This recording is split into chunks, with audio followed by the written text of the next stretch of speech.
ఖమ్మం జిల్లా పాలేరు సభలో ముఖ్యమంత్రి రేవంత్ రెడ్డి తీవ్ర వ్యాఖ్యలు చేశారు. మాజీ సీఎం కేసీఆర్ బీఆర్ఎస్ పై తీవ్ర స్థాయిలో విమర్శలు చేశారు.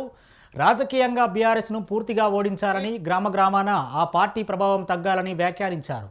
ఈ సందర్భంగా ఎన్టీఆర్ అభిమానులు, చంద్రబాబు అనుచరులు, సహచరులకు ఆయన విజ్ఞప్తి చేశారు. ప్రజాస్వామ్యపరంగా ప్రతి ఒక్కరిపై బాధ్యత ఉందన్నారు. నందమూరి తారక రామారావు గారికి అభిమానులు ఉన్నారు, నారా చంద్రబాబు నాయుడు గారికి సహచరులు అనుచరులు ఉన్నారు. వాళ్ళందరికీ నా విజ్ఞప్తి ఒక్కటే, ఈ తెలంగాణ రాష్ట్రంలో తెలుగుదేశం ఉండొద్దని కక్ష గట్టి ఆ పార్టీ నాయకత్వాన్ని దెబ్బతీసిన చంద్రశేఖరరావును, బీఆర్ఎస్ ను సమూలంగా 100 మీటర్ల గోతి తీసి పాతి పెట్టినప్పుడే బీఆర్ఎస్ వాళ్ళు గద్దెలు దిగాలి, ఊర్లలో బీఆర్ఎస్ దిమ్మలు కూలాలి. అప్పుడే నందమూరి తారక రామారావు గారికి నిజమైన నివాళులు అర్పించిన వాళ్ళం అవుతాము. ఆ విధంగా మనము ముందుకు వెళ్లాల్సిన అవసరం ఉన్నది.